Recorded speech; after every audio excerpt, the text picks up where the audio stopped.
Let's go, ladies! The grand final, the Epic Cup. We have our first map, and it's Volskaya Foundry. And on the left side, the Johnny Sins Bud Buddies playing against Hands Up on the right. So, awesome sauce. Let's go straight for our first game in the best of 5 match with Khaldor on... I have no idea how to pronounce that. Khaldor on Alarak, White Tiger on Imperius, we have Genitalia on Malfurion, Galanda on Garrosh, Ravenspike on Kalthas, and to the right side of the map we currently have Caesar on Blaze, Novariel on Tassadar, Poppin' Fresh on Anduin, Beanfish on Malthael, and blah blah blah on Sylvanas.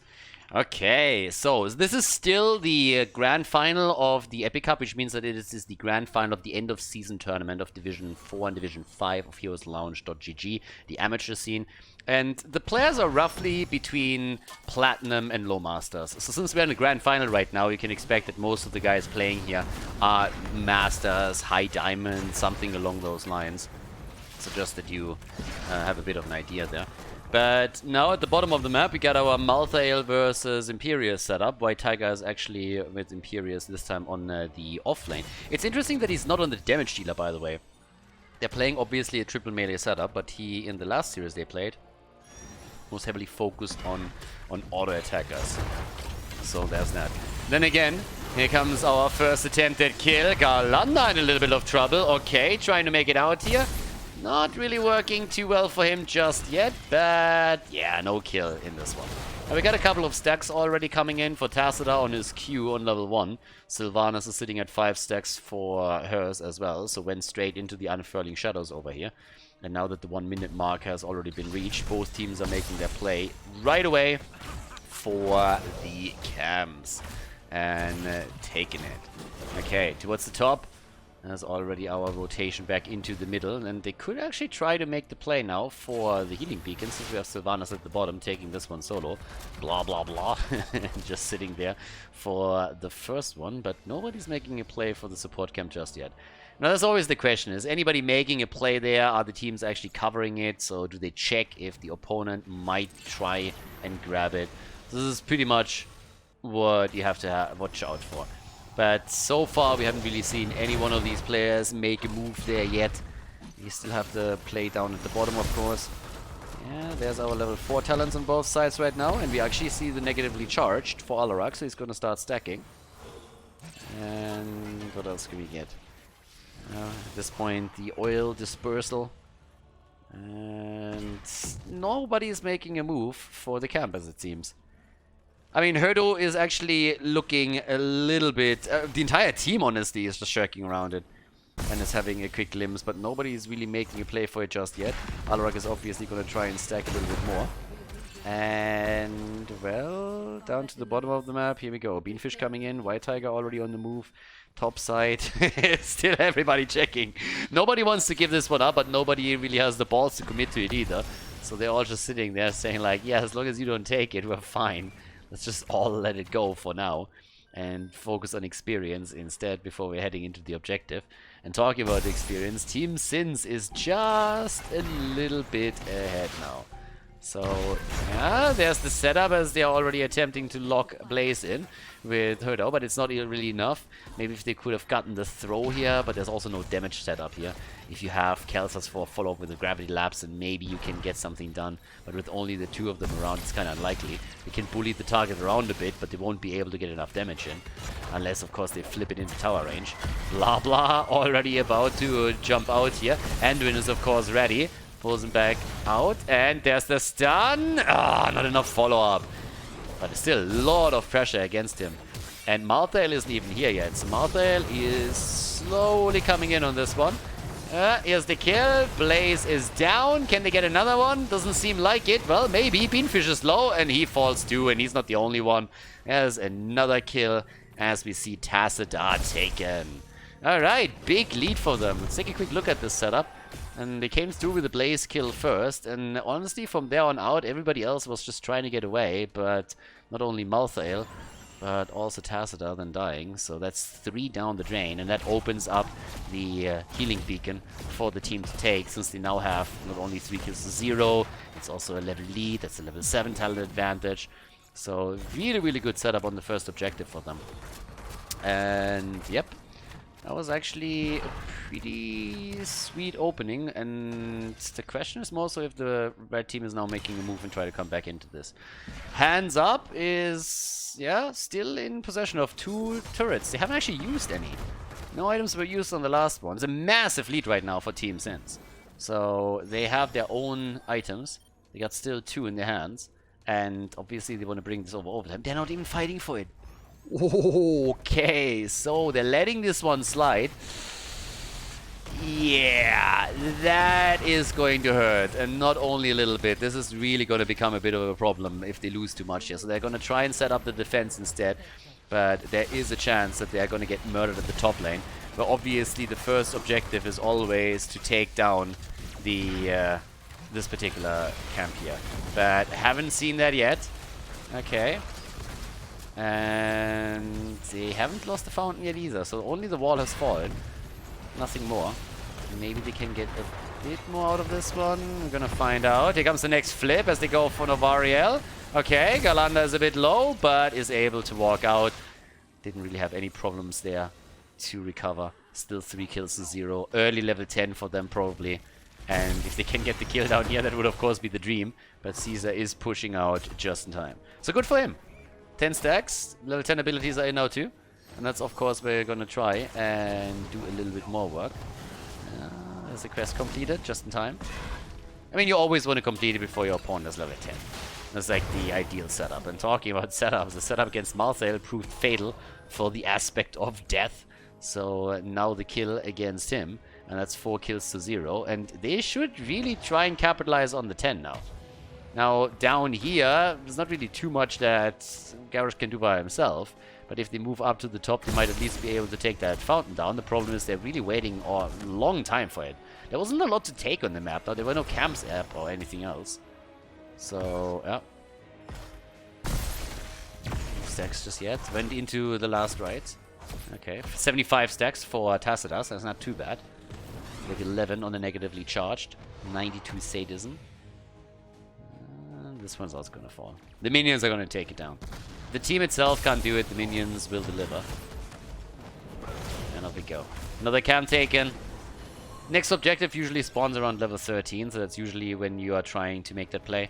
Get level 13 in, and then the extra talent. But, yep. Okay. I love that white tiger is riding a white tiger. Oh, what a dumb name. I honestly really wonder if that's just like a Smurf got it made just because he wanted to ride that particular mount. White tiger is riding the white tiger. How fitting. Oh god. I mean, either way. We have on the left side by now the next turret take, and the same is happening on the right side too. So everybody is just... Garrosh is actually trying to stall them out a little bit. He's trying to buy some time, just simply poking in and out so that his team can get the turret, and then they might be able to invade, but they decide against it. And yeah, well, level 13 is only half a level away. But let's see what he can do. There we have it. Objective gets announced, 30 seconds. And there's a slight lead for Team Sins. But yeah, I mean, Team Sins, they have already shown in the last game that they know exactly when to go deep. And right now they decide that they play this a little bit more careful. And don't expose themselves too much here. So they're playing it out, waiting for the advantage to kick in when they have their level 13 talent. And then they can make the play for the top and at least get a lead on the objective. I don't think that they have enough time to actually grab the protector. But getting that advantage is already a big part right there of it. Okay.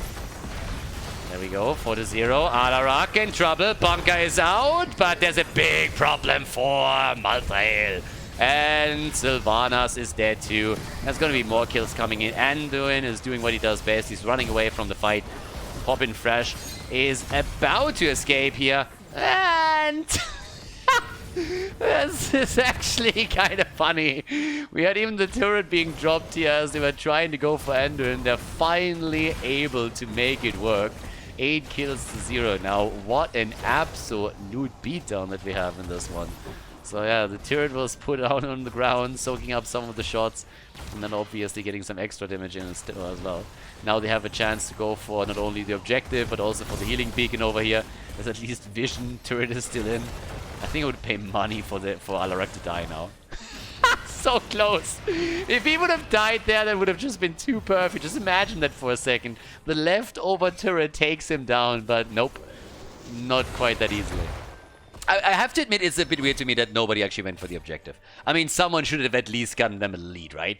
Now it's 13 versus 13 talents, and them not responding to this gives them, of course, still an advantage in items, but it also means that we have hands up at level 13 talents and a realistic chance to take that fight now. So, not really something that you actually want to do. So, a little bit weird. But either way, Beanfish is down at the bottom of the map. I think the team just yelled at him and said like, hey dude, come topside, we need you here. And they definitely do. So, by now, we have Galanda still up at the front. There's the wall. Double healing beacon, by the way, for them. So they have a lot of items here. And they drop both of them at the same time here, too. Alright, a little bit more coordination would have been nice there. But either way, they're holding on, of course, to the objective, at least for now. And they want the second protector. Oh, there's the taunt and the kill. Ah, nicely done. Still not a single stack. What is... Oh, okay. There's the kill against Imperius. Quest completed for Alarak. 9 kills to 1. Galanda is moving out. 90% in just a second on the objective. Yeah, but they're still heavily ahead here, at least when it comes to experiences. Look at this, level 16 is so close for them that they might grab it as this fight continues. Even if it doesn't come in now, they will have it for the Protector, and that's a huge push then that they can execute at the bottom of the map. Level 16 plus a Protector? That actually hurts, that hurts a lot. So here comes the overtime. They're still fighting for this one. Malthael is coming back as we speak. He's a little bit earlier. Raven Spike wants to go for for Tassadar, and Kalthas gets the kill. Nice, and they're trying to take down Blaze too. And Raven Spike is honestly playing fantastic here. Here comes another attempt to drop one more. 1 down, 2 down. Malthael is dead again. So is Sylvanas. I mean, they're all dead and dying over here. Let's take a quick look at the end of this fight as they take the Protector. Yeah, that's an easy double kill against Blaze and against Malthael. And then they also follow it up with a final one against Sylvanas. It's 13 kills against 1 now. 16 to 14 on the board, and they easily move towards keep number 1. Topside gets absolutely melted away. Team Sins goes through this setup like hot butter through cheese at this point. No problem whatsoever. They have everything that they need here. The forward falls, the keep falls, and now they can even transition into the middle of the map, take either the wall down or go down to the bot lane and drop another fountain. Big plays for them here now. 130 sadism that we have at this point for Alarak as well. And here comes the play. But not in the middle. Actually, they're not going for this one. They want to go for the bot lane and prep it for objective number 3, which is the smarter play to do. They're honestly dominating on this one now. They're really, really rocking this. The fountain is already down. That's most of what you want to accomplish here. Another 10 seconds on the Protector, and they dropped the fort down to 50% already. Less, actually. I mean, they're 25% or something. Oh, no, Barrier, careful. Another kill against Tassadar would just be the worst thing that could possibly happen to them right now. It's a 2-level lead as well, which is, of course, another huge advantage. And it's getting a little bit crazy here. 30 stacks on the level 4, 130 sadism. We have 40 stacks for Kalthas. That's already a big shield coming in for him. Tassadar is not doing too bad on the stacking either. Sylvanas sitting at 79. But it doesn't change the fact that we're just now looking at total domination by Team Sins. And that is a big lead. And they're just waiting for the next objective to come up, of course. Right. White Tiger. There's also another... Okay, so they have 1 turret already. And they're going straight into the next item that they're trying to steal away here. I mean, Team Sins likes to be well equipped. For the next fight, of course. So they have a chance to lock down pretty much every single item that is on the map right now. for the next battle. And it seems like, at least for now, Hands Up try to force a fight on level 16 talents. They kill against Sylvanas though. That's the end of Malthael, and that's an easy triple kill. 3 down, and they're looking for 4. Oh, beautiful control here. Anduin is trying to save the day, but he can't. But what a setup again. The fight is starting up, and I mean, it's a 16 versus 16 fight that we're trying to force here for good reason. And then it turns very quickly against Hands Up. They're getting absolutely demolished, and that opens up the game, opens up the map, and an opportunity for Team Sins to take the first map in this best of 5 series here in the grand final. White Tiger gets the ult out. They already have the core down to 50%, and this will be the lead in the best of 5. Fantastic opening for Team Sins here. Good job by them, and they lock in a victory on Volskaya Foundry to take an advantage against Hands Up in this best of 5 in the Epic Cup. GG, and well played.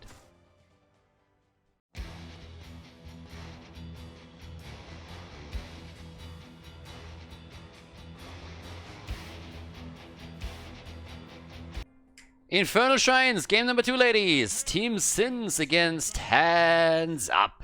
And we got Infernal Shrines, and on the left side, Raven Spike on Kelthas for the blue team in the lead right now. Genitalia on Deckard Kane. We got White Tiger on Vala, Hodo on Urel, and Galanda on Garrosh. And on the right side of the map, Hands Up. Got a little bit of a beating. Poppin Fresh on Anna, Novariel on Tacita, Caesar on Johanna, Beanfish on Leoric, and blah blah blah on Sylvanas. Honestly, it feels like he gets the Sylvanas quite a lot, and we have this build again with the Khaldor as the level 1 talent here.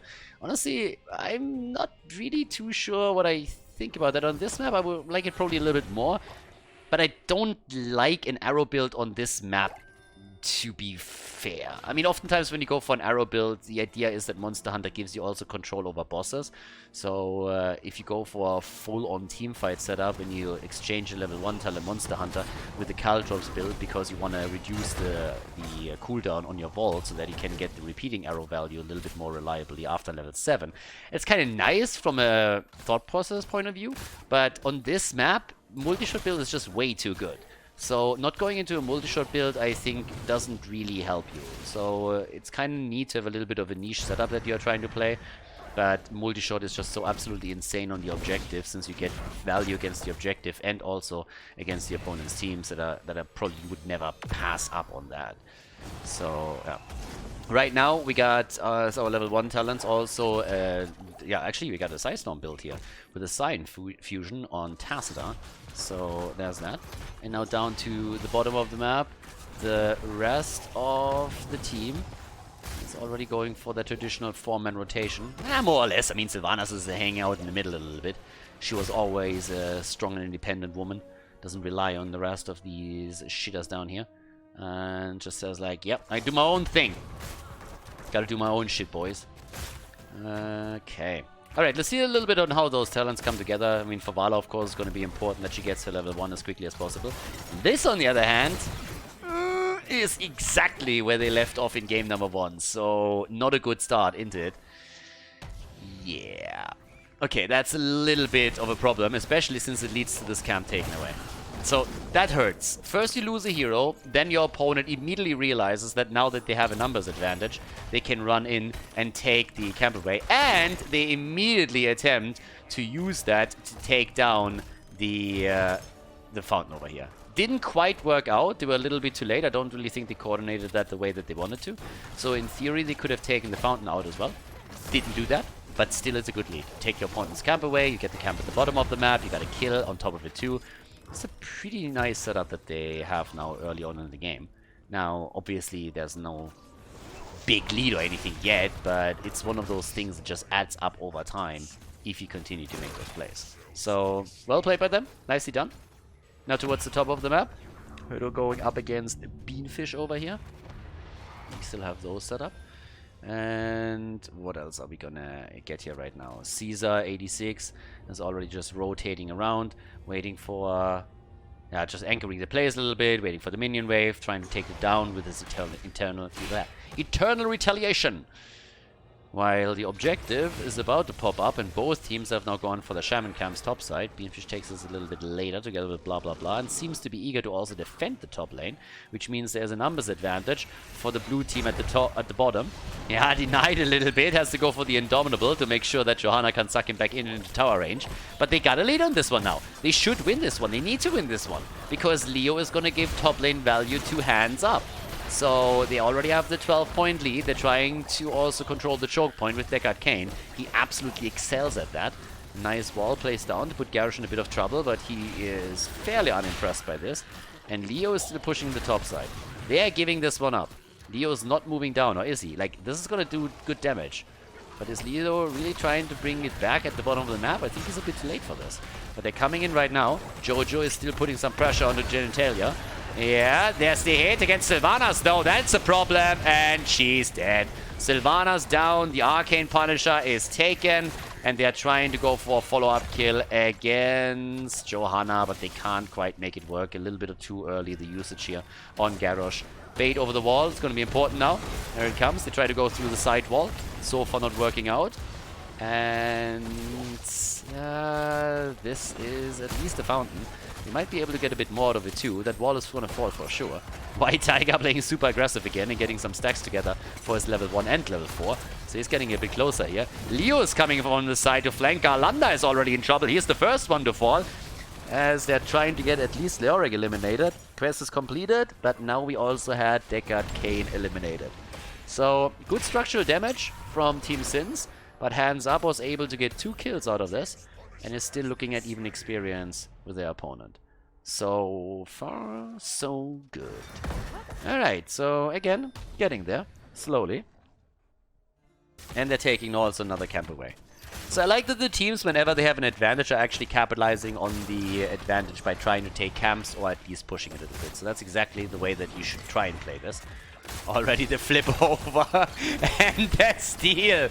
Do all the work and then get chased away. Okay, that just feels unfortunate. I like that they were trying to commit to it, but then they didn't do it proper, and all of a sudden they are the ones on the receiving end of another beating as the camp gets stolen away. Now they lose Sylvanas, they also lost Johanna, and that just hurts. That's just annoying as hell. White Tiger is already looking at another camp that they're trying to take here. But let's take another quick look at this. So here comes the initial setup, and they're trying to take this away, and then we see them moving around here, throws them out, and is just simply taking it. And there are not enough of them. They lost the hero in the process too, and this was just a total disaster. It was a good thought, but they need to commit to it with more than only a few heroes. They didn't expect for them to just move straight onto this position. Death Timer's definitely not doing them any favor there either. They were so low. But that was an easy sneak that we just saw there. So yeah, well done. Yeah, they were trying to get a little bit too many things at the same time, and that of course then started to become a problem. So now we have a 10 versus 10 on the board, which means that both of the teams have their heroic abilities. We got the strafe in for Vala. No need for her apparently here to get the extra stun connected. Phoenix already doing a little bit more work, slowing this down, trying to zone them. Next objective is going to be quite important, of course. But yeah, game number 2 in this series. That's already a bit interesting. At least for now a little bit more even, but now the level 10 is in, that's usually where the dynamic oftentimes changes. So we'll see. Next shrine is also top side this time. Okay. Alright, Galanda down here. Always trying to secure the flank, of course. Trying to set the team up. Damage output. Just to give you guys a bit of an idea of where we're standing right now. Vala and Tacit are the 2 top damage dealers in this game. 12,000 and 13,000 damage. And Vala is already pushing through the bottom a little bit more. And again, I'm coming back to my build setup from Vala earlier. If White Tiger wants to have a bit more of an impact here, going into a better setup for wave gear might really help them. It's great for the objective, it's great also for the lanes. So having this arrow build can be kind of nice if you fight outside of the shrines. But every single shrine fight, you just get more out multi-shot. And since most of the team fights really center around the objective, it's usually the better build to go for. So towards the right side of the map, here comes the next camp to be taken. They delayed again, but in this case, it's not really going to do too much, because the objective also spawns up at the top. Alright, they're trying to go for Novariel, and he escapes to the wrong side. Yeah, he's kind of stuck now. He's not going to make it. He's definitely not going to make it. It goes into the Archon. That's another cooldown wasted, honestly. Tassadar goes down. That's an easy kill for them. He just tried to escape into the wrong direction, and that's the end of him. Now, we got the level 1 quest completed for Vala. That allows the cooldown reduction. We got the 14 stacks on the level 4. Nice Entomb at the top. And they just took down Genitalia, and they go for more. And they take pretty much everybody here. Kill after kill after kill. Leo with the perfect setup, and that leads to 4 kills. I mean, look at this beauty. He goes for Deckard Cain, gets the Entomb in, and then a beautiful follow-up arrow from Sylvanas, and they're just cleaning house with this one. And that turns the game. That turns the entire game. Sylvanas can take down the top fort with the help of the camp. They have the objective now on their back, which they can immediately focus on and grab. But that was fantastic. I mean, honestly, that was just the play that brought them back into the game. I mean, that was literally the play. What a beautiful setup topside. First, it looked like only Deckard Cain is going to fall, and then that big arrow from Sylvanas comes in, and they take pretty much the entire team down. So, really, really well done. But okay, for now, we have topside still a bit of a battle going on. Team Sins wasn't quite too happy with the last encounter, I might imagine. So let's see if they can turn it on the objective. The lead 4 hands up is not really that significant yet. They are only 11 points ahead. 17 stacks for Vala.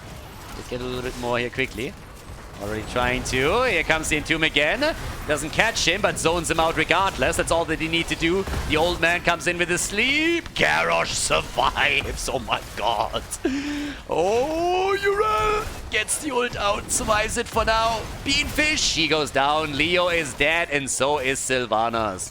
Just as the red team gets a whiff of hope, they're losing 2 of their heroes, and White Tiger completes his quest and just gets one vault off after another. Oh my god, goes full in YOLO into tower range. What are you doing, dude? Oh my god, he's trying to redefine the word YOLO. He literally vaults into the range of 2 towers, starts attacking heroes, and instead of just moving straight out, he walks parallel to the heroes in an attempt to soak as many shots as possible. I'm not sure that he knows that towers don't have ammunition anymore. He might not know that. He might just sitting there like, guys, I'm draining the ammo. I'm draining the ammo. We can take it down soon enough. Oh, Blessed Shield misses, but Leo with another big Entomb. The problem is that Uriel simply jumps out. Sylvanas is back to business. There's the arrow. They're trying to go for Vala, and she dies, but not before she takes down Anna. What a slugfest. What an absolute slugfest over here. Fights all over the place. Heroes dead and dying. 8 kills to 8, and it's not over yet. Galanda put into a corner. Beanfish trying to go for Raven Spy. Garrosh is down. So is Khaldor. The Punisher is taken by the blue team. This is getting absolutely insane here. I mean, what a brawl. Seriously. 16 is on the board. They have taken the lead. Hands Up is ahead. They might not have the objective, but they have the lead in experience. Oh my god. 27,000 damage for Tassadar. Bot side, someone should try and defend this. I mean, I don't think it's gonna fall. It's gonna be close though. And Leo is finally coming in to take it. And the experience, of course, too. 31,000 damage now for Vala. But holy hell. Novariel up at the top is taking the Punisher down. Okay. And now down to the bottom of the map, White Tiger is moving in with the rest of them to try and get another camp down. But the red team is already focusing on the one in the middle. Trying to take this one too. Okay. 16 tons are still missing for Team Sins, so they need this one. And, well, let's have at it. A little bit of a sliver. Just a sliver. And they have the next talent. And talents, on the other hand, the quest talents, are more or less completed. This is really where Vala went for Seething Hatred the last time that we saw them in the semifinals. And I don't really think it's a good choice. She should really go Manticore, especially since she's committing to Farfly Quiver on level 20 anyways. So I hope that this time we're going to see a change there. But nope, again, Seething Hatred. Yeah, Seething Hatred isn't necessarily a bad talent, but it's just insane how strong Manticore and Farfly Quiver are. Especially if you are heavily starting to go for auto attacks, which is pretty much what he's been doing on a playstyle level the entire time. So that would be kind of neat for them. But either way, we also have the Ignite now, and there's the kill. Blessed Shield connects, but Leo is already dead. They're trying to turn it, and these arrows, Sylvanas, time and time again with beautiful silence arrows. Good throw, but it still eliminates one, and in this case, it's Sylph. Strafe! The kills on the setup as they're trying to go for Ana, and she is dead too. Ana is down. 5-man team wipe, ladies and gentlemen. Big fight. Look at their strafe coming through. Gets the strafe in with tons and tons of damage, and then they're just finishing every single hero off. They go for Ana as well. Drop her without any problems whatsoever. The big boy flank coming in, and it's a 5-man wipe. The initial throw on Garrosh was good too. Sylvanas' arrow definitely made it tricky for the blue team to sustain themselves through the fight, and they nearly lost several heroes there. But they made it happen after all. Now the bot fort is falling. The top camp has already been stolen away. Now we have a bit more of a push in the middle too. And it is pretty insane how things are turning time and time again on this map. First it was a blue team with a big lead. Then 1-2 big fights, and Hands Up has taken an advantage. And all of a sudden Team Sins is back to business. Right there. Okay, so now that both teams are fighting for level 13, for level 20 talents, we have 13 kills against 11. Another fort in the middle is getting attacked, and the shrine this time spawning at the bot side. And only one team has still a fort at the bot side. Novariel with a good wall. Zoned him out. Okay. So much for that. And let's go for the next shrine. But the big difference, as I said, one fountain right here, nothing on the right side. So it's a problem for Hands Up. I mean, it's always only a problem if your opponent really capitalizes on the fact that they have the advantage there, right? So we'll see if they can do that. But off we go. Trying to poke out a bit of damage. Good camp also taken at the top lane. They have catapults occasionally pushing, and they have the camp now, so that's actually worth a lot. If this lasts for a long time down here, then we will get top lane pressure as well. Time will tell, of course. For now, here comes the setup. In we go. There's the hit against... Well, Garrosh actually completes the quest. Hit attempt against Leo. Blessed Shield comes out again. Already. Sylvanas with the damage. She gets thrown in. Can they get a kill? Taunt and kill. There they go. Sylvanas down already. The rest still alive. Vala coming through with the strafe again. And now they're attempting to lock down Johanna. Team Sins is going deep once again for more kills and a bit more action. Even the flank now from Garrosh as he's coming through too with another throw attempt. Tries to go for the stun. Gets actually hit by the sleep dart. Good connect. But that's still another kill, this time against Urel. Leo falls on the other hand, and the fight is still raging on as White Tiger wants the kill on Ana. Sleep dart hits him. He falls regardless. Tassadar is in trouble. So is Jojo. Jojo gets away, and Tassadar, he doesn't. Big fights coming out right now. The entire time, over and over here. A big battle, and now with level 20 in their hands, a huge lead for the blue team. Top fort also eliminated, and at the bottom of the map they're pushing aggressively against the wall as Khaldor has fallen back to take that Punisher. They want to go for keep here. Absolutely no doubt about it. 17 kills to 12. And by now we also got 56,000 damage for Vala, 43,000 for Khaldor. But red team is still fighting for this one. But of course they have another problem, as mentioned, up at the top where the wall is now getting attacked and about to fall too. Interestingly enough, Vala has actually gone for the Death Siphon on level 20. So that's something that we didn't see in the last game from White Tiger. So now that we don't have the Farflight Quiver, the lack of Manticore makes a bit more sense. But still, very, very good as a combo if you have the additional auto attack damage out. So normally the preferred one that you see on the higher level play.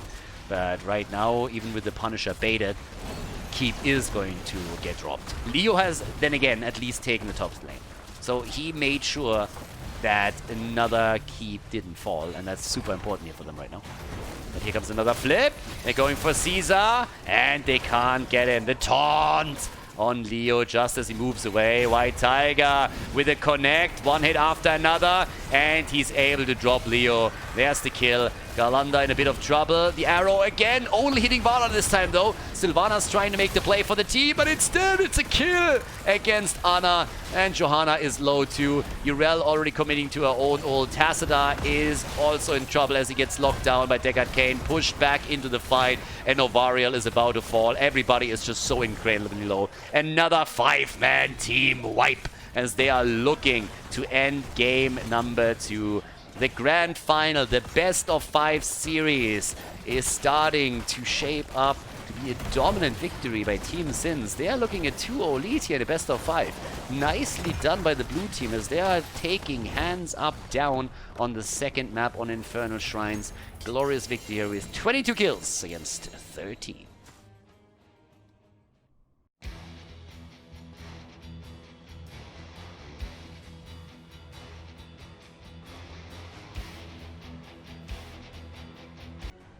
Game number 3, the best of 5 continues, and we have a bit of a weird build, honestly.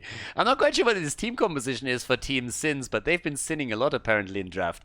We have on the left side Raven Spike on our third map with Kelthas, then White Tiger dropping into the side lane Imperius again, as we've seen him in one of the previous games already, and all of a sudden a double support pops up with Herdo on Stukov and Genitalia on Deckard Cain, which makes Kelthas the hyper carry, and Galanda is playing Garrosh again. We're gonna talk about this in just a second, but that build makes 0 sense. on the right side though, we got Novariel and Abatha. We got an Abby, yeah, slap time baby. We got Caesar on ETC, Poppin' Fresh on Whitemane, blah blah blah on Jaina, and Beanfish on Thrall. Alright, let's go. So, I'm very interested what exactly Team Sins was thinking here, because that build makes 0 sense. Now, if you're trying to go for a double support setup, because you're attempting to play with a single damage dealer and it's a hyper carry, what you kind of want is someone that has a significant amount of auto attack damage. So, if he packs a punch with a couple of skill shots, that's great as well, but you want to have an auto attacker simply because you need reliable, sustainable damage and not a hero that heavily depends on cooldowns whenever he drops the damage. So, it's more than a little bit awkward to see those two in particular right now. And I'm not quite sure how this is supposed to work, so I'm honestly very curious to see what the thought process here is. It seems like the entire time when they were playing the two backliner, 1 healer, 2 frontliner setup, it worked really well for them. But now they go into a very, very different setup here for this one, so it's a little bit strange. And on the other side, we have an Abatha build, so that's going to be kind of nice, and it changes things up for sure. We got a Thrall again. I mean, traditionally these days, when you have a Thrall on the solo lane, you see him with a Trolling Thunder. No trolling in this one, so instead we got it old school with Echo of Elements being picked right now. It's the beauty of Thrall's level 1 at this point. You can pretty much go into every single Thrall talent on level 1 if you want to. And with Abatha in the mix, this is gonna be good one way or another, but he has to hit those. YOLO's maybe the mana out a little bit too much. This, on the other hand, is a beautiful gank which will lead to a first blood against Stukov. Stukov is down. Okay. So, against an Abatha, I mean, you kind of want to do well in the early game. That's why Abatha doesn't have an additional body on the map, because he doesn't have his level 10 yet. So if you fall behind against an Abatha this early on, you're oftentimes in a bit of trouble. Level 1 talent, the Feral Resilience. Don't see that all that often. But we still got to focus on Abatha with level 1 Pressurized Glance into even Needle Spine now. So trying to help out, especially Thrall and ETC whenever they commit here. So the Jaina copy can also do a whole lot of work. So I'm a little bit interested to see exactly how they're going to pull that one out. But again, you get into the mid game, you get into the late game, and Abby is going to help you on the solo lanes the entire time. And on a big map like this, if there is a 5-man commitment to any kind of objective, then Abby can soak the side lane with his body, and that will help them out. And top side, yeah, there's a lot of heavy ganking happening at the top lane, and it doesn't really seem like the team is communicating this all that well. So this is a problem. If you play against an Abatha and you lose the early game this heavily with 0-2 kills already, you are in trouble. So you gotta be a little bit careful. I mean, it was actually, he's done with this shit. He's done with the top lane. He's just like, team, someone else take it. I mean, he literally died, came back, walked top lane again, and died again. So, yeah. I mean, he moves back top side, but it will be an interesting setup. He needs to be a little bit more careful when he doesn't have any vision on the minimap. He needs to download the minimap DLC. I mean, I think it's actually free. You can download the minimap for free now. And it's a fantastic, fantastic tool. So if you don't have it, make sure that you get it as quickly as you can. And it helps you a lot to get a bit of an idea. Someone is already trying to get beat up here at the top, I think. Again, keep in mind, in a 1 versus 1 setup against an Abathur team, you're always screwed. Every single time you're thinking, hey, I'm winning this, Abathur can jump in, and then you are in trouble. So, yeah. Abby can totally ruin this. Level 7 talents are in. Network Carapace. Okay. And, well, we're at it. We have also now the Cube Mastery for Deckard Cain. The old geezer is doing his thing. Bit of a gank attempt this time at the bottom of the map. And there's the slide. There's the damage. There's... Oh, nice job. White Tiger with a lunge. Jumping out right away. So that one is actually pretty neat. Good for him. Top side now. It was going up against Beanfish. Now, again, Stukov obviously has the highest auto attack damage in the game, so you need to be a bit careful with that. But still, if you have another gank set up, then you're going to be in a good job there. And Thrall obviously has a lot of self-sustain too, and if you have Abathur to help you out, I mean, Stukov, generally speaking, shouldn't have any chance there anyways, but if you go up against this setup with Abathur, you're kind of screwed unless the Abathur player is really just inting and not helping Thrall out. So, we should never... he should lose that lane hard topside. But, well, time will tell. They're going for the objective now, too. We are 8.5 in already on the objective. And now that Thrall also has his Ancestral Wrath, I mean, that's even worse. And down here, this is already looking pretty good for them. And Stukov hasn't rotated. So that means that Beanfish, as he's now arriving, is going to change it in favor of the red team. And they're getting an easy kill, a free kill, against Garrosh. And it's going to be a follow-up against Imperius. Yep, goodbye, my friends. He can run, but he can't hide. He can eat the potions, though. But it's not happening. So that's 2 kills. That's 4 kills to 0. And the Abathur team is taking a significant lead even before they have level 10. With the small exceptions that the objective was lost to hands up. So amongst all the carnage that happened, they kind of forgot to go for the objective too. So that's a little bit of a setback, to say the least. But yeah, let's see if they can actually defend against this without a problem. Down here already, Caesar sitting tight, and they need to take those down. I can't stun them out, but you can of course always try to make the play for Garrosh. If he would have gotten the right throw here, ETC would have been in trouble. That's the big problem with ETC. If you're setting your slides up before he threw, then you will easily end up in a situation where ETC just has no escape available anymore and is getting murdered. Okay. We have everything already set up over here. The ultimate evolution is now in. Thrall with the Earthquake.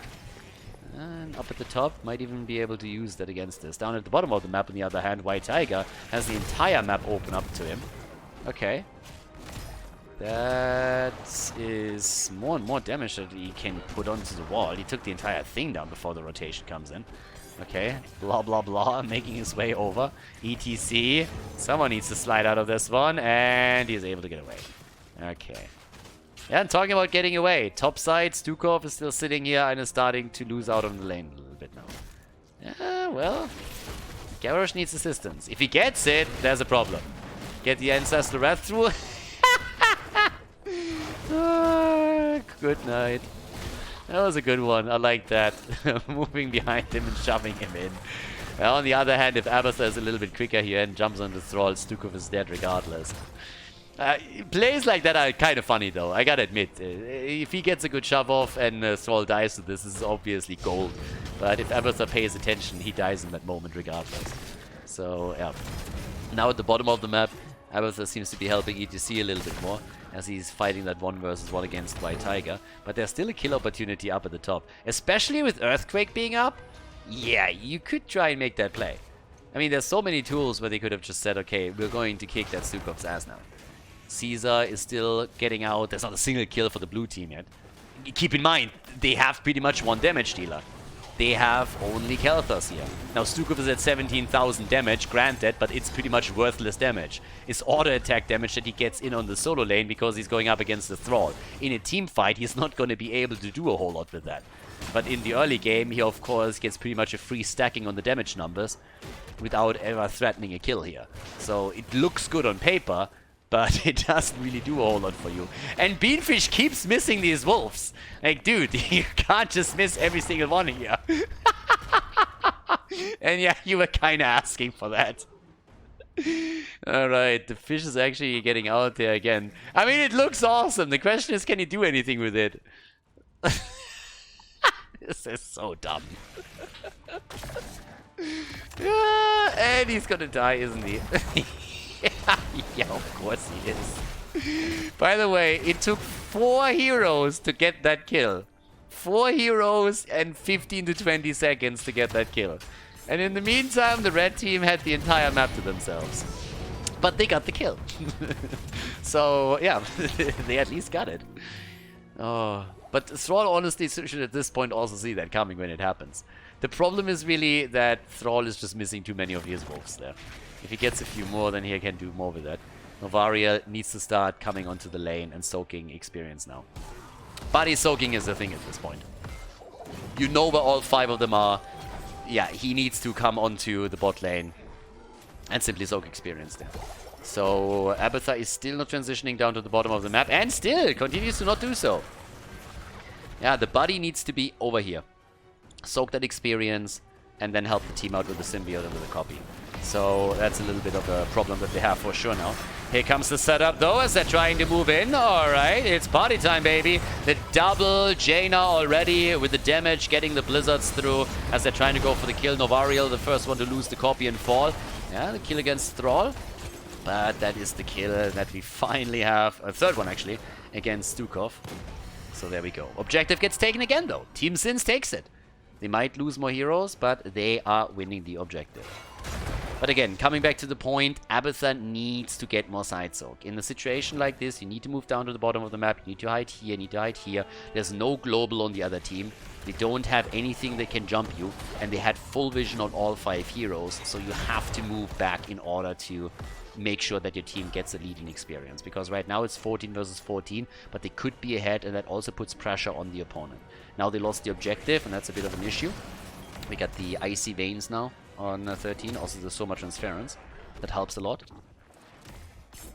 Yeah, and let's see a little bit of what else they can do here.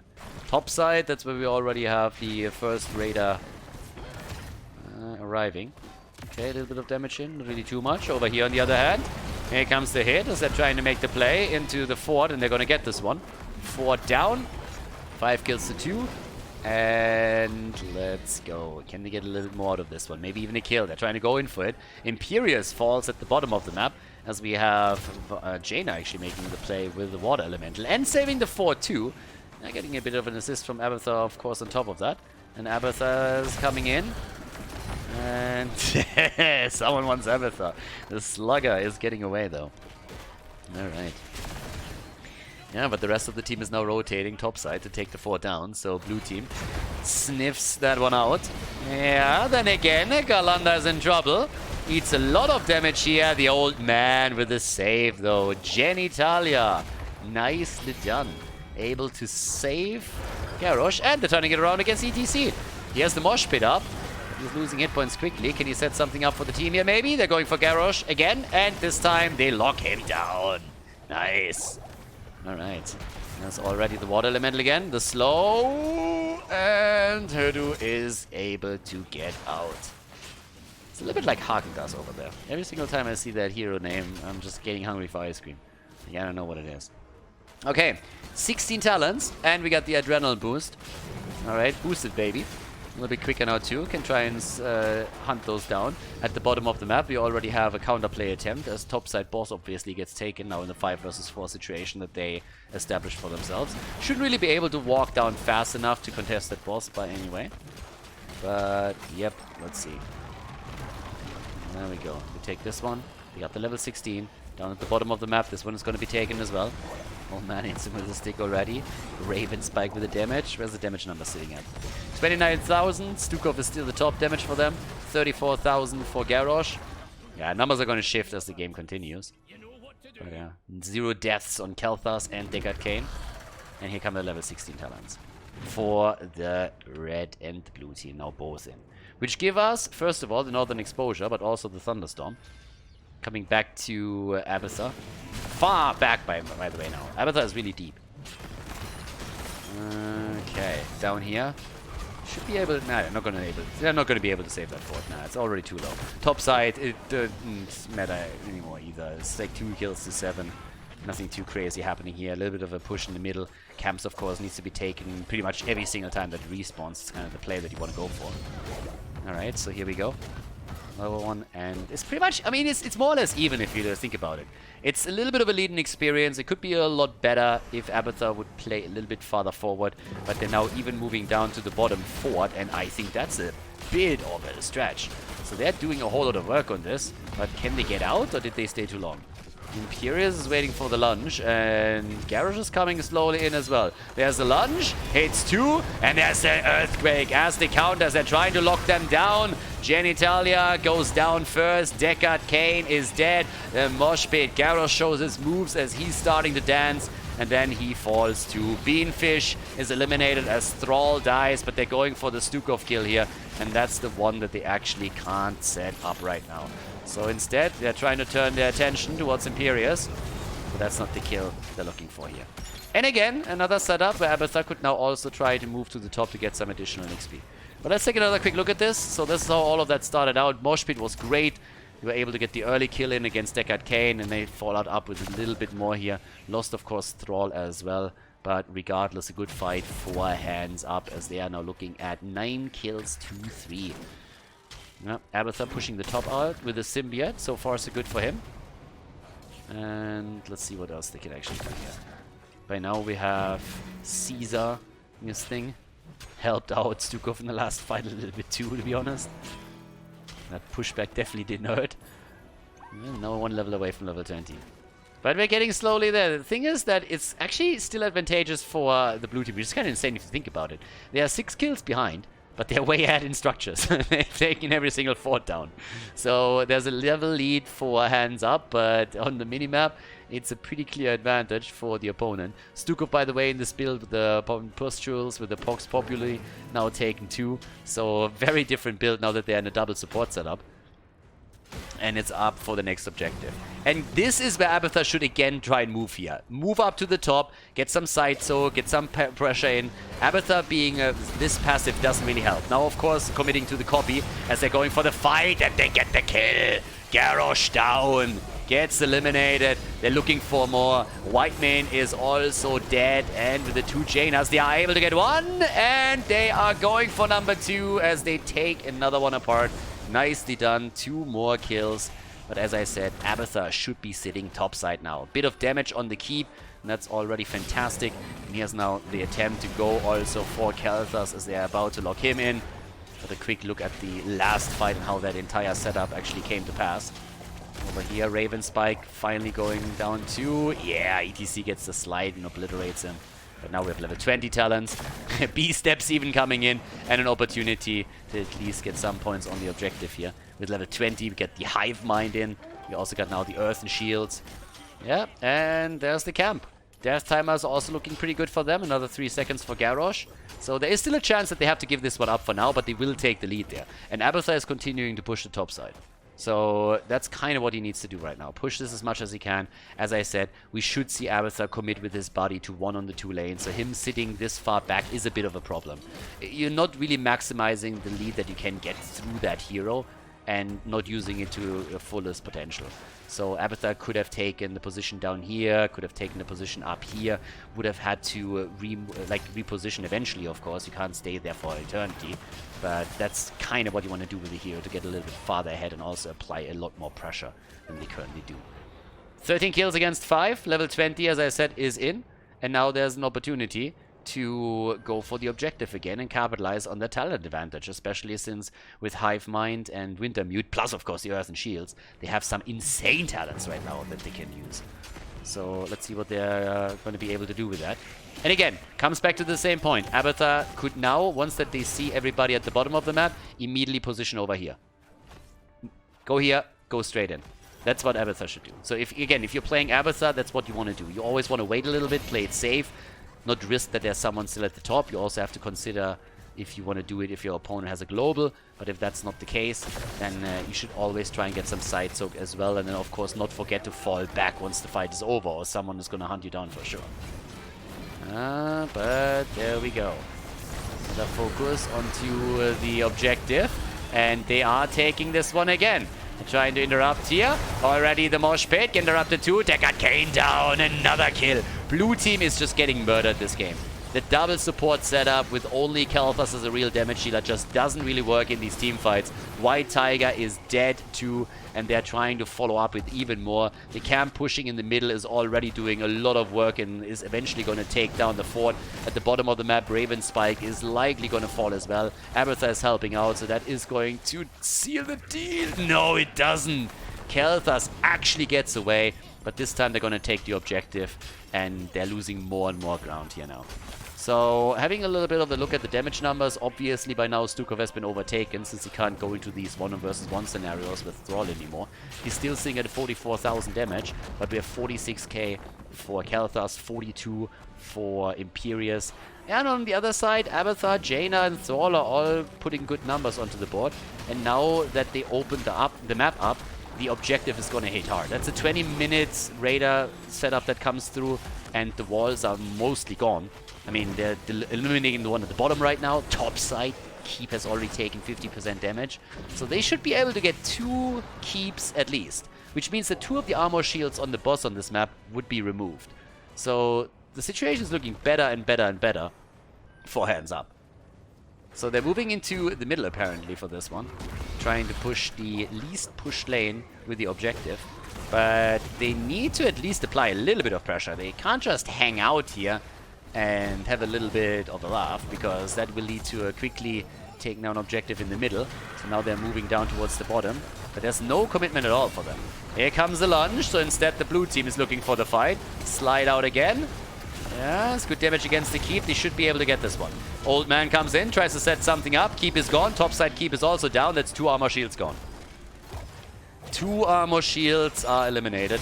Oh, can they take the fight? There's the setup against Imperius, and it leads to a kill.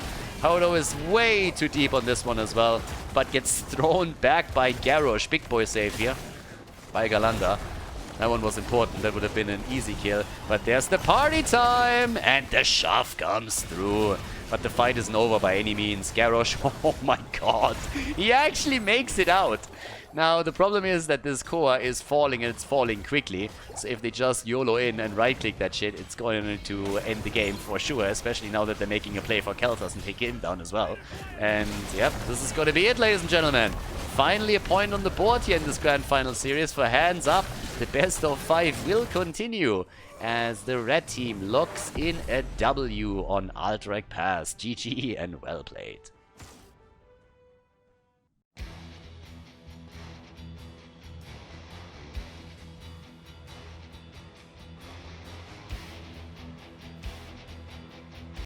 Game number 4. Team Sins is still in the lead, and well, we have at least 1 game taken by Hands Up. So they are obviously looking to push this to a 5th and final game in this grand final of the Epic Cup, the end of season tournament of Division 4 and 5 at heroeslounge.gg. On the left side, of course, Tolo, Genitalia on Rhaegar. We got Herdo on Urel, Raven Spike on Kalthas, Galanda on ETC, and White Tiger on Imperius. So triple frontline this time with Kalthas as the only damage. I mean, they went from one comp that made no sense into another comp that made no sense. So yeah, this one may be a little bit more, but I'm still skeptical. On the right side, Hands Up with Novariel on false stats. He's on Diablo, Beanfish on Leo, Poppin on Deckard, and blah blah blah on Jaina. So, color me a little bit skeptical that that comp is gonna work. I mean, they got CC, don't get me wrong, but I am still not convinced that a Kalthas as a pretty much solo damage dealer is gonna do a lot for you.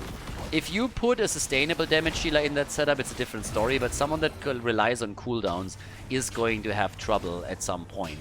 So if you get all that CC together and you have a hero that can really follow up on it with sustainable damage, with auto attacks, and maybe a good ult, then you will be able to do a whole lot here. But if you have a triple frontline and then you just rely on a mage, then it's gonna be a bit problematic. If that mage is Jaina and can supply a lot of burst damage, then it's a bit easier for you to lock that kill in. But Khaldor is just not really a hero that immediately comes to mind when you're thinking about a finisher. He usually excels when the fights last long and he can get a lot of his abilities through, and then in addition to that he has someone else to potentially finish the job. So it's a little bit weird to see what's happening there. Because, yeah, these comps slightly awful.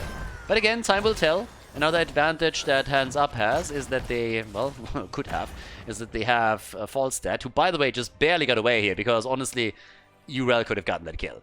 I don't really think that Hoda realized that Falstad wasn't about to die and could, yeah, take a little bit more than only one more hit, or he would have just, like, stayed there and got the second hit in it, too. But there's that. So Galanda is already sitting here in the middle as he's going to try and make the setup work. But we'll see how this goes. Once that we are heading into especially... Oh, the bird down. Got a little bit of help. White Tiger coming in now too.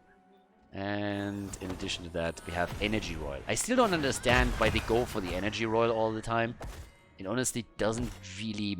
I mean, it's not really the go-to talent here. So it's a bit of a weird Gravity Lab setup, but this is a very popular talent on the lower level. And in addition to that, we got the Static Shield, actually. So Falstad is apparently thinking about a full commit... Well, maybe not full commitment, but a heavy commitment to the Lightning Rod build.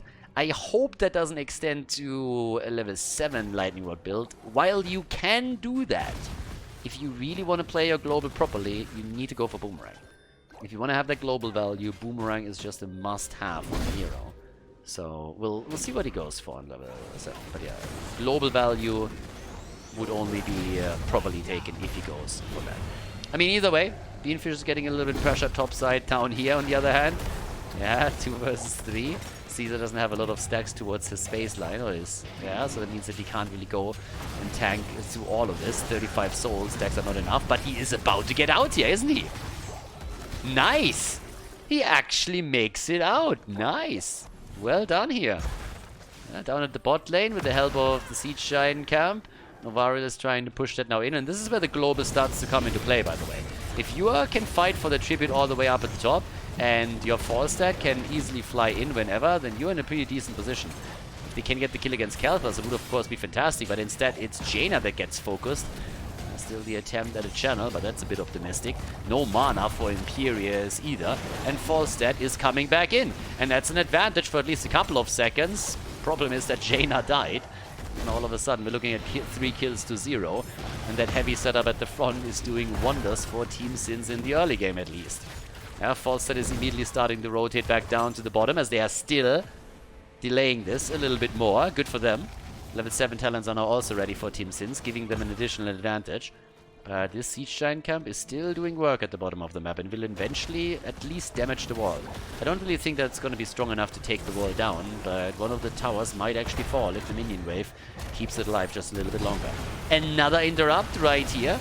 And Raven Spike. Oh, he's a bit low too, but he gets out. The rest of the team, on the other hand, is already moving in, and Imperius has started to rotate down. And we see Boomerang. So good for Falstad. He gets the Boomerang, and he's now able to do a lot more. I mean, they were actually able to nearly take both of these down. So he might just have a chance to take the entire wall apart. Tribute has, of course, been taken by the blue team. I mean, kind of saw that coming already, since they had the early level 10. But still, this is now an opportunity for them to get a bit more ahead on the macro level, at least. Yeah, but he's just too aggressive, and that's the end of him. Unless he has another barrel roll. Nope, the cooldown wasn't ready yet, obviously. So he goes down. So, a little bit of a problem here. Not really enough minimap awareness. A bit too greedy. They're already doing a good job. They can play this a little bit slower and just ease around it. And they will have a lot of fun with this. But in comes the camp that gets taken. Means our heroes are already moving back to the Nexus in order to tank or to stack up on a little bit of mana. And down here... Yeah, that's where they're still trying to make the play for the next tribute. I mean, so far it's not really a problem or anything.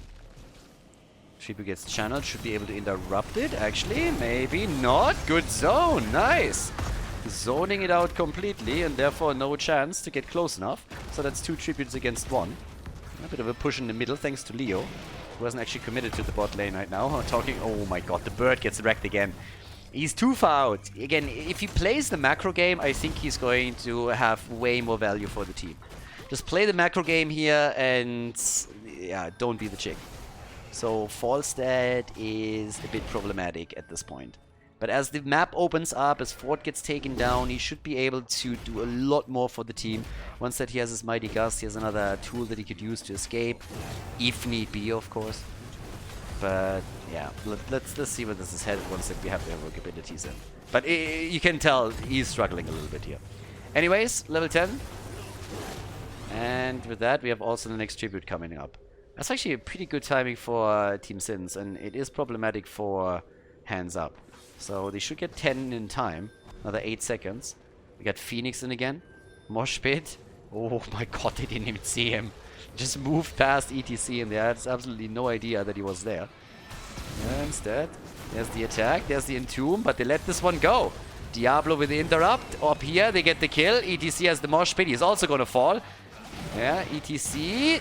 Can they keep him alive? Curse is there, and ETC is down. So as far as curses go, this is the best that you could honestly do. From the perspective of Hands Up, of course. Curse comes in, and 2 heroes are missing for Team Sins. So the death timers are still very, very low. But that means that for quite some time during that curse, you're going to be able to pretty much push out all the lanes and not lose too much here. Now, the bot lane gets focused on, but this is about as good as it gets for Hands Up. I mean, it's a perfect time to get 2 kills in. So there's not a whole lot that's going to be accomplished by Team Sins. So this is actually really good. I mean, given the circumstances, obviously, for Hands Up. So now we have still Diablo trying to slow this out a little bit. Leo has taken top, Forces has taken middle. No problems for them. Yeah, Dibbles might fall here. Deckard Kane is doing a decent job. And so far, he's actually survives through all of this and is able to walk away. Yeah, Diablo is just a hit point beast, and if you don't have anybody that dishes out direct damage, then you're just in trouble. They're having trouble killing Diablo, as you can see. They had 3-4 heroes there, but what do you actually do? Who's the damage healer here? Diablo doesn't give a shit at this point. I mean, in addition to that, he has obviously also the Soul Shield on level 1. So what is he afraid of? I mean, seriously, who's going to be the one that takes Diablo down? It's going to be super tricky for them. So Caesar, especially with some assistance from Deckard Kane, is going to be a pretty tough nut to crack. Now the boss gets taken now at the bot lane. Stunned out one of them though. And they're a little bit late to try and retaliate up at the top. So if there's an immediate rotation from Team Sins towards the top side, that's a problem. That's a problem too. If he gets stunned out by this, not quite. Ooh, they're making their way into the middle. Leo isn't there yet. Falstad has the Gust, and they got Apocalypse. If there's a fight over this one, they should be able to win it. Just simply because of the ults that they have. Unless they get caught in a mosh pit. But it doesn't come to that battle anyways. Both are taking the boss now. Okay. Yeah, the Entomb misses. That's a low timer. Boss, by the way, active at the bottom of the map. ETC sliding in, missing that one too. Gets immediately stunned into a wall. They're trying to turn it on the Tiger. And there's Urel as well. And Deckard Kane. Oh, the setup! Nice! Perfect! Great setup for them. Doesn't lead to a kill just yet, but it shows the potential. Mighty Gust, perfectly timed to make sure that the mosh pit goes on a full cooldown, but doesn't have any effect at all. Was a good thought by Galanda, but got shut down quickly by Novariel. And now, obviously, topside. Leo goes down. Topside, this one is likely going to fall. He randomly gets stunned. Jumped right into it, but is able to get out. Bottom boss is doing a lot of work, by the way. I mean, he took the fort down, is able to also get some of those towers really low. But it's a kind of interesting game. And I mean, it's game 4, right? So if Team Sins wins this one, then they are the champion of the Epic Cup. Here we have, again, the Tidal Waves. Now, as already mentioned multiple times, Tidal Waves isn't really a talent that you oftentimes see with this particular ult. Normally we have tidal waves with Bloodlust, that's when the talent became a little bit more popular, but the thought of the Earth Shield on level 13 is pretty simple. You want to buy the extra time that you need to get the Ancestral healing through, and Earth Shield provides you with exactly that because of the Ancestral channel. So once that people started to go into Bloodlust a little bit more, they didn't need that extra window in order to get the channel bridged, so instead they went into tidal waves, which is still a very solid talent, but it makes it trickier for you to land a good ancestral healing here, so there's always something to consider. Alright, here's the setup. They're interrupting Gentalia again, and they're locking actually Erdau down. He's in trouble, has to commit to the ult, and in the back Leo is moving in. They might be able to go for Leo and Diablo, but both of them are just tanking through this. There's the Apocalypse again, zoning them out even more. There's the kill against Urel. They try to follow up against White Tiger. He's turning it against the Bird, though. The Bird is down. Beautiful setup here on the left side from Deckard Cain. But it's a big problem now for Imperius. ETC comes in again, has the mosh pit another 14 seconds up. But you can tell what the issue here is. It's still a big problem with the direct damage. The longer this game lasts, the more of a problem this is going to be. And Kalthas doesn't even have his quest completed yet. Neither has ETC. Both of them are struggling to get those globes. Man, just look at the damage numbers right now. I mean, on paper, it's not really too bad, but look at already the setup in the last few fights. We have still a kill advantage for Team Sins. But, I mean, I bet you that as we see more teamfights now coming in the late game, that ratio is quickly going to change. And most of those kills, by the way, were against Falstad. I mean, 4 kills were against him, and out of those 4, most of them happened in one-on-one situations at the bottom of the map. So it's going to become really tricky to get proper kills in. I mean, Kalthas is at 21,000 damage. Jaina's 20. I mean, pretty much everybody on this side is chipping in on the damage numbers. Now that we have level 16 around the corner. One tribute in the hands of Hands Up, and they're looking for the second one. Camp through the middle. And the spawn here is not too bad. I mean, they already have the position more or less. It's a really good Siege Giant push topside that has been set up by Team Sins though. Because those Siege Giants are going to do work. The longer this lasts, the better. Yeah, down here. Okay, trying to go for the fish. Diablo is doing his thing. And again, who's going to threaten Diablo here? Mosh Pit? Are they going for it? They still have it. Nope. Phoenix is already out. Deckard Cain. Oh, completely murdered here. Way too far out. Gets jumped on. Ancestral Healing keeps at least one in play. There's the Gust. Double lunge. Good connect. Jaina with the Ice Block, but she's dead. No support in this fight. Means no hope. Deckard just can't die first in this setup. And that's a big problem now all of a sudden. This might actually... Honestly, this might be too much of a lead to bridge again. 2 down, 3 down, big push in the middle now. This is going to be another fort that falls up at the top side, another big problem. Deckard Cain falling this early in the fight was a massive, massive problem. You can't lose your support in a big team fight like this when it really comes to sustain. That's what it comes down to. That hurt. That hurt a lot. Now the fort is down, top fort is down, it's 2 forts already eliminated, full control, nearly a level lead, 11 kills to 4. Great play by Team Sins in the last fight. I mean, getting the jump on Deckard Cain like this, taking him down and depriving the opponent from heals was exactly what they needed to do here. And yeah, they make it happen. Beautiful setup by them. And now it's a problematic situation because, yeah, boss is about to get attacked. They could go topside, take their own now. They kind of need to. But they are still busy on the map defending those Siege Giants so that their own keep does not get destroyed here. And this is potentially double boss play. This could snowball so quickly. It's actually crazy. Okay, so. Boss is about to go down. And this is still 17 versus 17. But I tell you, this could now get nasty. Because this bot is already moving towards keep. Which means that the red team has to defend. What does that mean? Blue team gets a second boss for free. They should get this one for free.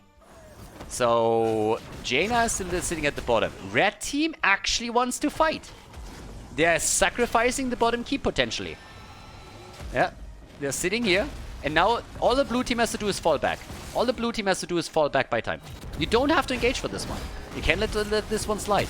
let the bottom boss push. ETC comes in. They're all jumping for it again. Here comes the Gust. That didn't do too much. Oh, but the Apox setup once again. And Urel is dead. Didn't even use the ult. Kalthus is immediately down. And all of a sudden the game turns. All of a sudden it turns. Is there an Ice Block? Ice Block on Jaina. Just in the nick of time. Mosh pit against 4. But there's no damage dealer anymore. And here comes the damage. They're getting 1, they're getting 2, they're looking for 3, and they're gonna get ETC as well, potentially. Yeah, he's trying to get away here, but eventually he is going to bite the dust as well. I think. I hope. He should. There it is. Mace to the face, baby. Now, obviously, the boss made it through the keep, but just look at this mosh pit. Beautiful. Even the Ancestral comes through, but they just don't have the damage output to do anything about it, and then the entire blue team falls apart. I mean, it's an entire 5-man wipe, right? And all of a sudden, you get the tribute, and you also get the boss if you want it. But instead, they're now going for Siege Giants first. They're pushing through the middle a little bit. They still have some time left. So we have just one battle after another happening here. And it gets nasty. Imperius, 51,000 damage. Imperius is the top damage dealer right now for the team. Jaina with one Ice Book after another, by the way, saving herself here. And this would be a very, very dirty kill against the blue team if it would have happened. So, yeah, good that Urel was able to save herself. But I think the red team should have committed to this. Now, they are still about to hit level 20, so they can still do that. And it seems like they're going to make exactly that move. Falstad is using his global more and more now on the map. Yeah, so he's getting some decent value out of it.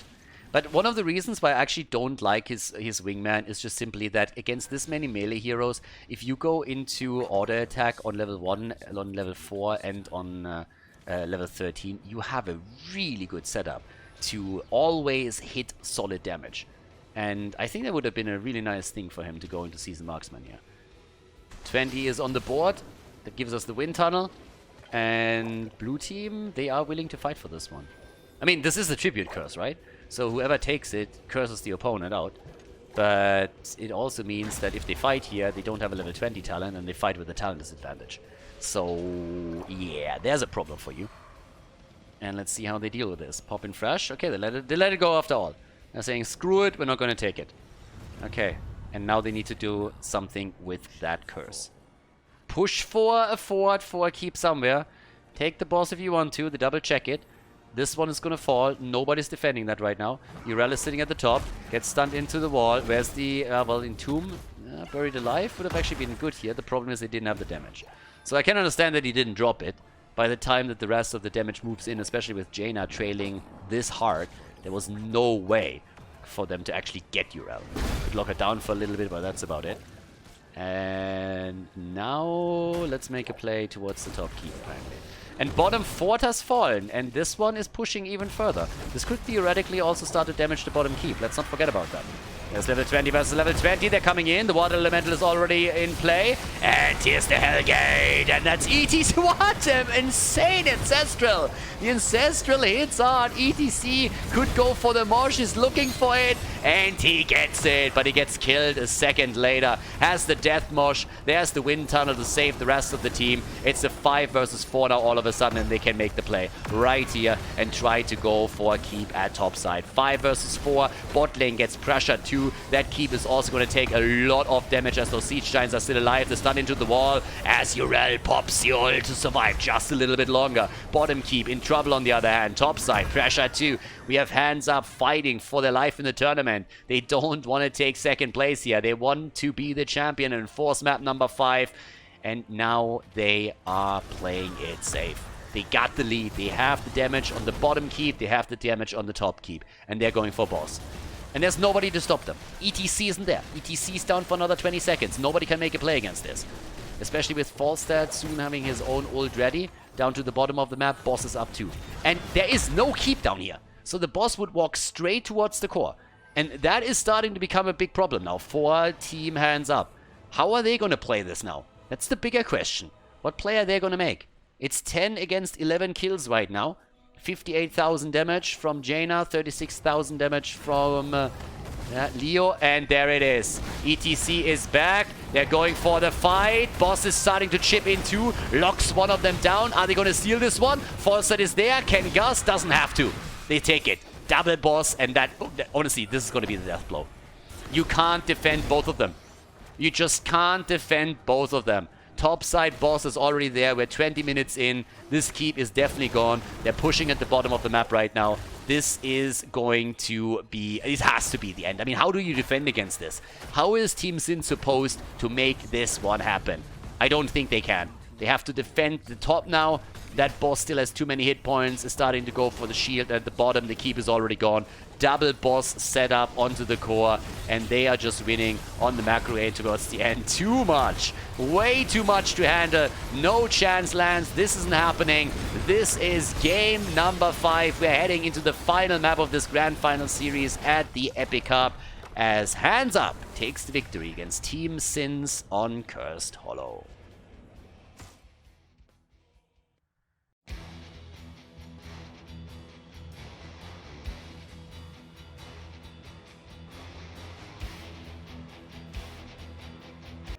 The final map, Tomb of the Spider Queen. Map number 5. Team Sins had the lead with the 2-0, and Hands Up just won 2 in a row, trying to go for the reverse sweep in that grand final. On the left side, Hodo on Urel, Galanda on Johanna, White Tiger on Ophia, Genitalia on Malfurion, and Raven Spike on Kalthas. Finally, 2 damage dealers in game. A normal composition for the blue team. Can they win it though? That's the bigger question. On the right side of the map, we got Hands Up with Novariel on Tacita, Potten Fresh on Anduin, blah blah blah, with his subscription on Sylvanas, has the hero locked in once again. Beanfish on Leo, I've seen this one before, and Caesar is playing Garrosh. Okay, let's go. Jojo is in. There's a lot of wave clear, at least for Team Sins on the front line, but it will be interesting. If you lose 2 games in a row, you are definitely starting to question at some point, hey guys, can we actually still turn this around, yes or no? And it won't be easy at all. Yeah, the butt buddies over here, they are trying to finally win another game and deny the reverse sweep to their opponent. Question is always, can they actually do that, or are they at this point just starting to show some nerves? Either way, at this moment, we are just having an easy rotation. 1 versus 1 setup at the bottom of the map. Nothing crazy happening over here. I don't think we're going to see a kill in this duel anytime soon. But the 4 versus 4, that's a different story. There's obviously quite a lot of potential for a bit of first blood action. But yeah, there's a lot riding on this now. You want to, of course, win the end of season tournament. So, reverse sweep or no reverse sweep? That's the question at this point. All the way top, White Tiger. Playing Ophia right now. Coffin Girl. And Galanda gets pushed back to... I'm actually curious who wins this one. After the first 2 games, I would have said, okay, there's absolutely no way that Hands Up takes it. But then the team compositions were more than a little bit questionable that we saw from Team Sins. Now it's a 2 versus 2, and all of a sudden you're down to the final map, and anything can happen here. If you are in a spot where you just lose another team fight, you could get absolutely murdered.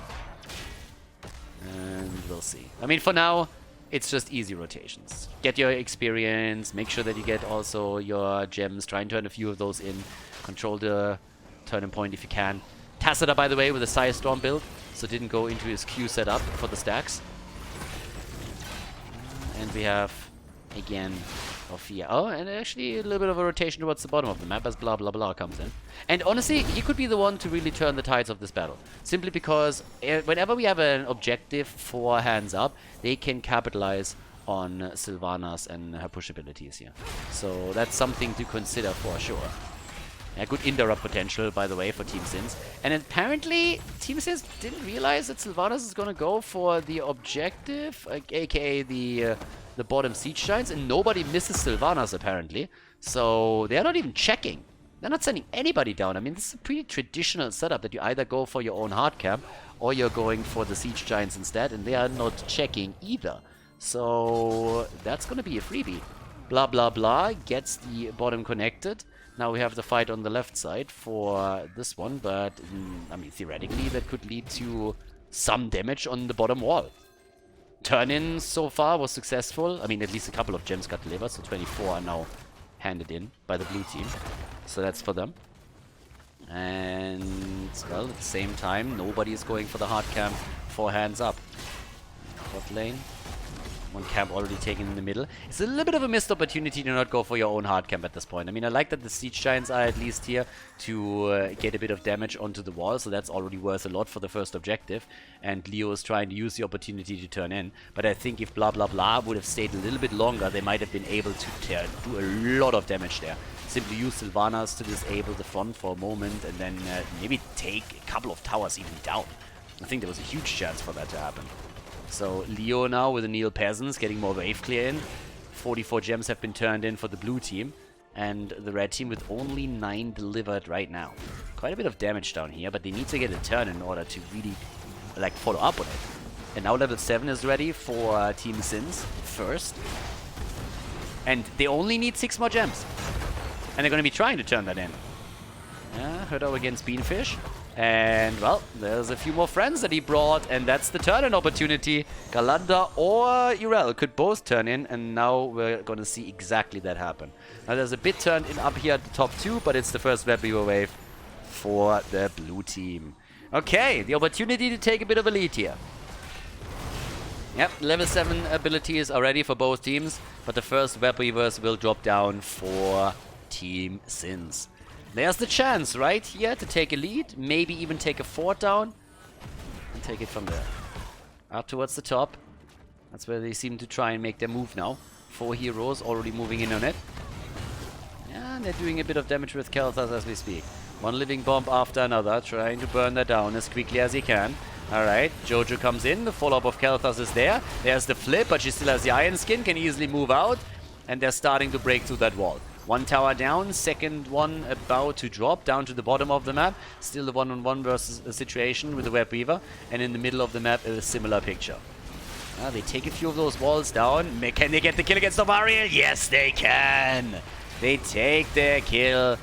But they won't be able to get a fort with this one. They took a few of the walls down, they took some towers down, but they weren't able to take one of the main structures apart. But they got the kill. And that was first blood, actually. 5 minutes into the game, and we've seen first blood. Pretty late compared to the previous games. This is actually pretty solid, though. Yeah, Leo was forced back, and this is more damage than I expected. Nobody rotating, and they might get a fort after all. Damn, that rotation is late. Holy macaroni. Yeah, that's a fort. Nobody moving in. And that's an easy fort. That's level 10. That's a potential double turn in. I am a bit flabbergasted that nobody tried to come in and defend this after they had the setup in the middle. So now they got heroic abilities. They could do so much here if they play this properly. I mean, a lot. Take the camp away. Get another wave. They have 49 gems already, which means that you pretty much don't need anything outside of like 2 more waves. And yeah, Ophia gets not even attacked at all as she's trying to get a few more. That's 15 for White Tiger alone. The snowball here could be insane at this point.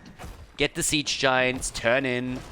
There they get the additional gems that they need, or at least most of them.